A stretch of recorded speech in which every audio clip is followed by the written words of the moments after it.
آپ دیکھ رہے ہیں یہ ایکسپو سینٹر ہے اور جہاں ہزاروں کی تعداد میں اس وقت کراچی کے عوام موجود ہیں، خواتین بھی ہیں، مرد بھی ہیں، اور یہ سلسلہ اب روز جاری ہے کہ ان لوگوں کو دھکے کھانے پڑتے ہیں اور یہاں کوئی سوشل ڈسٹینسنگ نہیں ہے، کوئی ایس او پی نہیں ہے جس پر عمل درآمد کروایا جا رہا ہو، اور دوسری طرف سندھ حکومت نے لاک ڈاؤن بھی لگایا ہوا ہے۔ سڑکوں پر لوگوں کو اتار کے مرغا بنایا جائے، اور جو ادارے اور جو مقامات خود سندھ حکومت کے ماتحت ہیں، NCOC کے تحت ہیں، وہاں پر جو ہے وہ سوشل ڈسٹینسنگ نہ ہو، تو یہ جو تضاد ہے اس کی سب سے بڑی مثال تو یہ ایکسپو سینٹر ہے۔ شہر میں اور جگہوں پہ بھی جہاں بھی ویکسینیشن کا عمل ہو رہا ہے، اسی طرح لمبی لمبی لائنیں لگی ہوئی ہیں اور جگہ جگہ پر ویکسین ختم ہو رہی ہے۔ اس کے نتیجے میں پریشانی بڑھ رہی ہے۔ سندھ حکومت یہ کہتی ہے کہ سم بلاک کر دیں گے، وہ یہ کہتے ہیں کہ اگر آپ سرٹیفکیٹ لے کر سڑک پہ نہیں آئے تو ہم آپ کو چلنے نہیں دیں گے، کسی دفتر میں لوگ سروس کرنے کے لیے نہیں جا سکتے، اور دوسری طرف ویکسینیشن کرانے کا طریقہ انہوں نے اس طرح کا اختیار کیا ہے کہ جس سے کورونا مزید پھیلنے کے پوری طرح امکانات ہیں۔ یہ جو Indian original delta variant corona ہے اس وقت تیز رفتاری کے ساتھ پھیل رہا ہے، اور افسوس کی بات یہ ہے کہ جو میجرز حکومتوں کے لینے کے ہیں وہ انہوں نے نہیں لیے ہیں۔ حال یہ ہے کہ ایک طرف اربوں روپے کی امداد آئی پچھلے سال 1400 ارب روپے تقریباً۔ ہم یہ پوچھنا چاہتے ہیں کہ اس امداد کے نتیجے میں عوام کے لیے کیا کام ہوئے؟ بجٹ میں وفاق نے بھی اور صوبے نے بھی اربوں روپے رکھے ہیں، اور صورتحال اس وقت یہ ہے کہ کیپیسٹی بلڈنگ نہیں کی گئی۔ جناح اسپتال میں پہلے 90 اور پھر 70 بیڈ تھے، وہ تقریباً وہاں کیپیسٹی ختم ہو چکی ہے۔ عباسی اسپتال کا کئی مرتبہ افتتاح ہو چکا ہے لیکن وہاں پر لوگوں کا علاج نہیں ہو رہا۔ سول اسپتال کی تو OPD بند کر دی ہے، کہاں جائیں لوگ؟ انڈس اسپتال میں 12 جو ہے وہ بیڈ ہیں، جس کو ظاہر ہے کہ سندھ حکومت کے اشتراک سے ہی وہ چل رہا ہے اس وقت، اور اسی طرح جو سرجریز ہیں اس وقت وہ بند کر دی گئی ہیں۔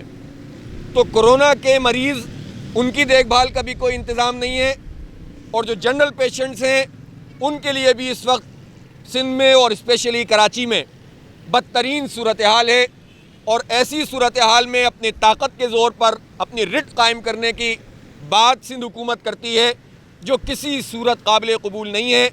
یہ لاک ڈاؤن کا جو ڈرامہ کر کے لوگوں کو تنگ کیا جا رہا ہے، اور بقول مراد علی شاہ صاحب کے کہ پولیس کی چاندی کروائی جا رہی ہے۔ ہم سب جانتے ہیں کہ پولیس کی چاندی جب ہوتی ہے تو اس کے جو آخری رقم ہوتی ہے وہ کہاں پہنچتی ہے؟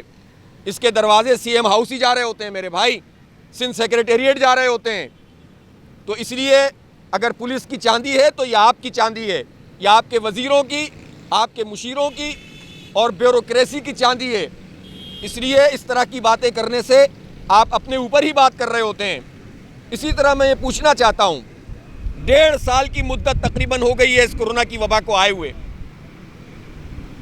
وفاقی حکومت اور صوبائی حکومت اس لحاظ سے دونوں ذمہ دار ہیں کہ NCOC اس کے تحت یہ سارے اقدامات ہوتے ہیں۔ جو آکسیجن سلنڈر 7,000 روپے سے لے کر 9,000 روپے کا 125 کیوبک فٹ کا ملتا تھا، اب یہ 25,000 روپے میں بھی نہیں مل رہا۔ تو جو لوگوں کو گھروں میں آکسیجن کی ضرورت ہوتی ہے، اس آکسیجن سلنڈر کی قیمت کا تعین کون کرے گا؟ کوئی حکومت ہے یہاں پر؟ کوئی پوچھنے والا ہے؟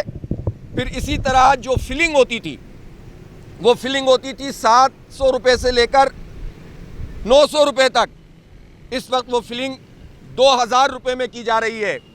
میں پوچھنا چاہتا ہوں کہ کورونا کی اس وبا سے جو کمپنیاں اس وقت آکسیجن پروڈیوس کرنے والی کمپنیز ہیں وہ، اور جو ان کے آتھورائز ڈیلر ہیں، انہوں نے جو 3-4 گنا زیادہ آکسیجن کی قیمت بڑھا دی ہے، اس کی تفتیش ہونی چاہیے کہ ان کمپنیوں کو کون چلا رہا ہے۔ اور اس کورونا سے بھی کھیل کر کھربوں روپے، اربوں روپے کی یہ لوگ اپنی چاندی کر رہے ہیں۔ یہ راستے کہاں کہاں جاتے ہیں، اس کی انکوائری کی بھی ضرورت ہے۔ تو یہ جو کھلواڑ کر کے آپ ایک ہائپ کریٹ کر کے مزید کورونا کو پھیلانے کا سبب بن رہے ہیں، یہ کسی صورت قابل قبول نہیں ہے۔ جماعت اسلامی کا موقف یہ ہے کہ ایس او پیز پر عمل درآمد کروانے کے لیے خاص طور پر انتظامات کیے جائیں۔ ویکسینیشن کے لیے محلوں کی سطح پر گاڑیوں کے ذریعے سے، وینز کے ذریعے سے یہ مدد فراہم کی جائے اور مساجد کو استعمال کیا جائے۔ حکومت کے پاس یہ پورا انفراسٹرکچر ہوتا ہے۔